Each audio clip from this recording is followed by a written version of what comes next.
ni Bea Alonso at Dominic Roque. Masayang balita dahil Sergio Marudo at Rhea Atayde engaged na.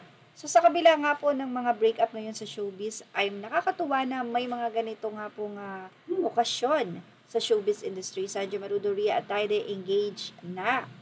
Yes, inanunsyo nga ng celebrity couple na sila Rhea Atayde at Sergio Marudo na sila nga ay engaged na sa kanilang social media posts. Sa naging latest Instagram post ni Rhea nitong Martes, February 20, ay ipinost niya ang kanilang mga larawan ni Sanjo na kung saan ay makikita nga doon ang suot niyang ring or ang engagement ring at may caption itong "Forever Sounds Good". Yan ang naging say ni Rhea. Siyempre, matatandaan ng October 2022 ay ibinuking mismo ng ina ni Rhea Atayde na si Sylvia Sanchez kung ano nga ba ang tunay na estado ng relasyon nila Sergio Marudo at Rhea. Mendoza, sa nasabi nga pong post na ito nila Sanjo at Rhea kung saan sinabi ni May na, "Hi, love you guys." Engagement na ito, pero masayang-masaya mga kaibigan nila Sergio Marudo at nitong si Rhea Atayde, sabi nga pong announcement sa kanilang engagement.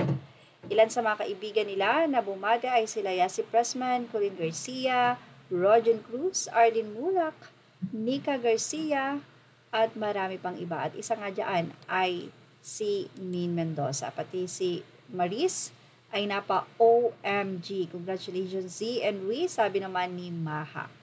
And of course, marami pa pong iba na sobrang masayang-masaya nga sa pag-iibigan nila Sergio at Rhea na napunta rin sa forever.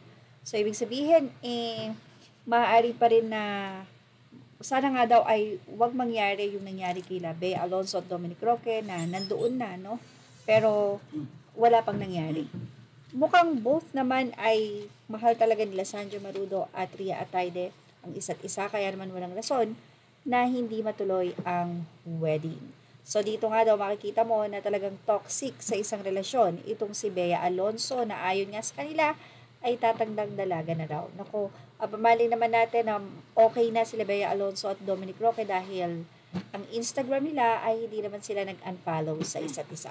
But anyway, congratulations Rhea and Sanjo. At yan ang ating Miss Lee Vlog update. Thank you for watching. Patuloy lang pong tumutok para sa ating more showbiz update.